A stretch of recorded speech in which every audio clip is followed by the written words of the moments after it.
Assalamualaikum adik-adik kelas 5.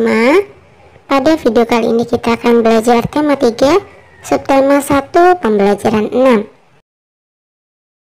Masih ingatkah kamu dengan iklan masyarakat berikut ini? Iklan tersebut ternyata memiliki beberapa kalimat. Amatilah iklan tersebut dengan seksama. Catatlah hal-hal kecil yang menurutmu penting dan terdapat di dalam iklan tersebut. Nah, misalkan kalimat yang terdapat dalam iklan, perilaku hidup bersih dan sehat pangkal rumah tangga sehat. Jadikan perilaku hidup bersih dan sehat sebagai gaya hidup. Kata kuncinya adalah perilaku hidup bersih. Gambar iklannya cukup menarik dan sesuai dengan pesan yang ingin disampaikan. Target iklan ditujukan untuk siapapun yang membaca. Nah, itu tadi hanya sekedar alternatif jawabannya. Bersama dengan teman sekelompokmu, buatlah sebuah iklan dengan topik gaya hidup sehat. Pastikan kamu menuliskan poin-poin penting yang terdapat di dalam sebuah iklan. Gunakan kertas gambar A3 dan warnai dengan rapi.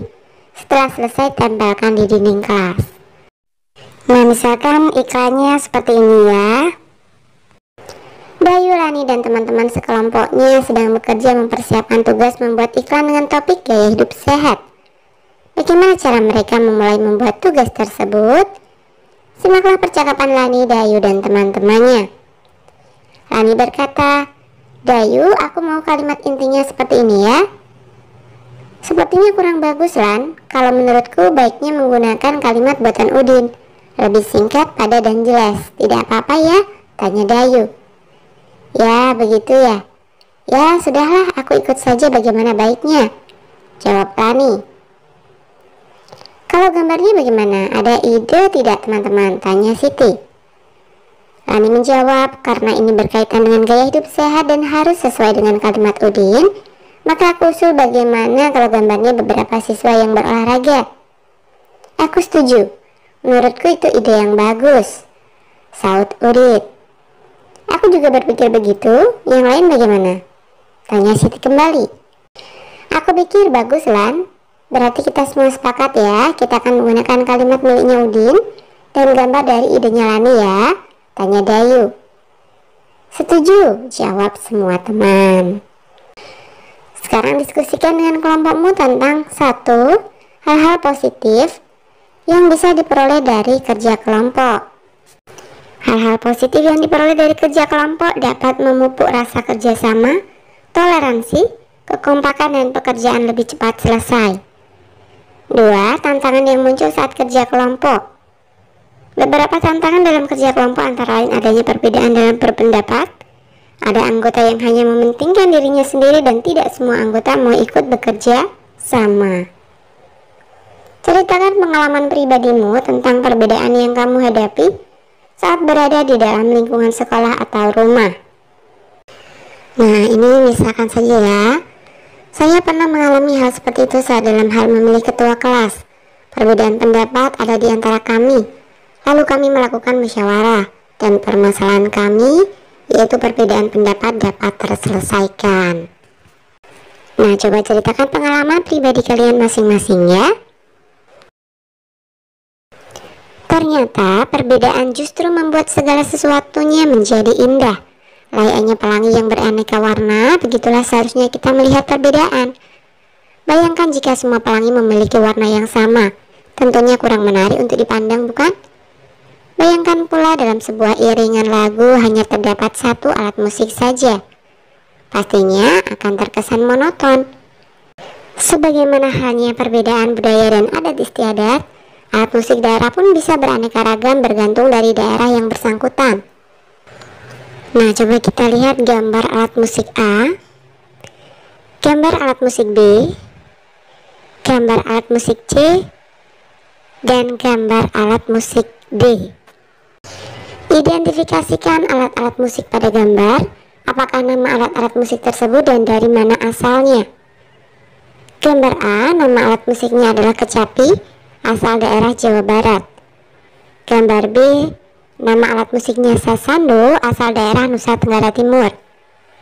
Gambar C, nama alat musiknya adalah angklung, asal daerahnya Jawa Barat. Gambar D. Nama alat musiknya kolintang, asal daerah Sulawesi Utara. Apakah perbedaan alat musik A dan B? Perbedaan kecapi dengan sasando. Daerah asal. Kecapi berasal dari suku Sunda, Provinsi Jawa Barat dan Banten, sementara sasando berasal dari Pulau Rote di Provinsi Nusa Tenggara Timur atau NTT. Jumlah senar atau dawai.